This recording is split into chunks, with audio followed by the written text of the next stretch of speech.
नमस्कार दोस्तों, INC TV पर आपका स्वागत है। दोस्तों, अब वक्त आ गया है कि हम सब अपने काम काज छोड़कर सरकार के पीछे मजबूती से खड़े हो जाएं।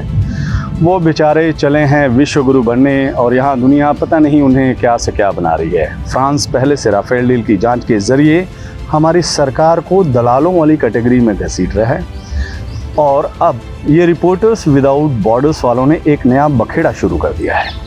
दुनिया भर के प्रेस की स्वतंत्रता पर नज़र रखने वाले रिपोर्टर्स विदाउट बॉर्डर्स ने अपनी रिपोर्ट में कह दिया है कि मोदी जी अपने यहाँ, मतलब हमारी जो सरकार है, यहाँ भारत में पत्रकारों को उत्पीड़न करते हैं, मतलब दबाव डालकर उनसे अपने पक्ष में खबर लिखवाते हैं और जो पत्रकार ऐसा नहीं करता है उसकी नौकरी से छुट्टी और जो ज़्यादा माहौल बनाता है उसे सीधे जेल, बेल की भी गुंजाइश नहीं रहने देते हैं हमारी सरकार। ऐसा हम नहीं कह रहे हैं, रिपोर्टर्स विदाउट बॉर्डर्स वाले कह रहे हैं।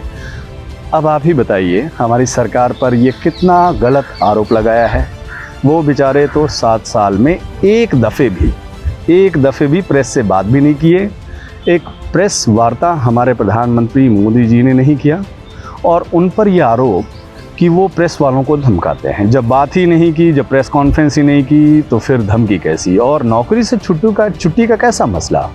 रिपोर्ट्स विदाउट बॉर्डर्स वालों को आरोप है कि ज़्यादातर मीडिया संस्थानों पर मोदी जी के जो उद्योगपति मित्र हैं उनका कब्जा है और वो सरकार के खिलाफ खबर चलाने वालों को नौकरी से निकाल देते हैं। अब आप बताइए, आखिर इसमें क्या गलत है?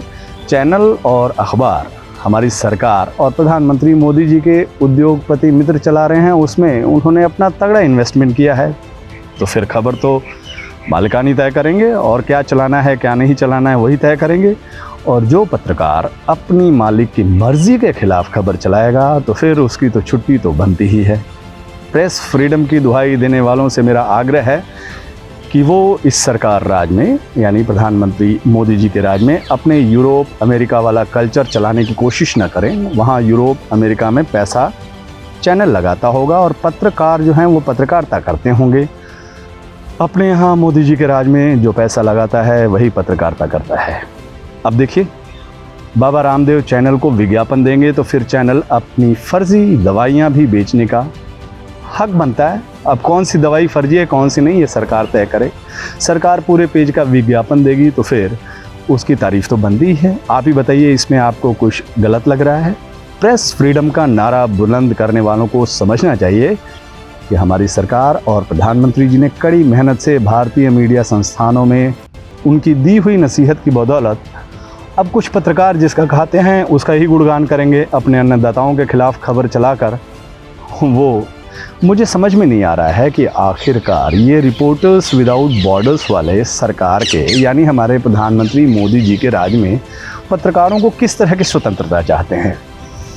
आप आम चूस कर खाते हैं या फिर काट कर? इस टाइप के सवाल पूछने की स्वतंत्रता तो मोदी जी ने पहले ही दे रखी है। आप मोदी जी की इजाज़त लेकर भी ये पूछ सकते हैं कि बागों में बहार है या नहीं है। मोदी राज में क्या इतनी स्वतंत्रता काफ़ी नहीं है? तो क्या प्रेस फ्रीडम वाले उस अमेरिकी पत्रकार की तरह स्वतंत्रता चाहते हैं जिसने भरी सभा में पूर्व राष्ट्रपति डोनाल्ड ट्रंप से पूछ दिया था कि क्या आपको अपने झूठ पर कभी शर्म आती है? क्या प्रेस फ्रीडम वाले चाहते हैं कि यहाँ के पत्रकारों को भी हमारे प्रधानमंत्री मोदी जी से ये सवाल पूछने की छूट मिले कि क्या मोदी जी को अपने किसी किए पर या झूठ पर कभी शर्म आई है या नहीं? प्रेस फ्रीडम का नारा लगाने वालों, आप एक बात अच्छी तरह से समझ लो, हमारी सरकार, हमारे प्रधानमंत्री जी ये शर्वम जैसी छोटी चीज़ों से काफ़ी ऊपर उठ चुके हैं। वो अध्यात्म की उस कैटेगरी में पहुंच गए हैं, उस श्रेणी में पहुंच चुकी है हमारी सरकार जहां सच झूठ, मान अपमान, सफ़ेद स्याह जैसी विरोधाभासी चीज़ों के बीच भेद खत्म हो जाता है।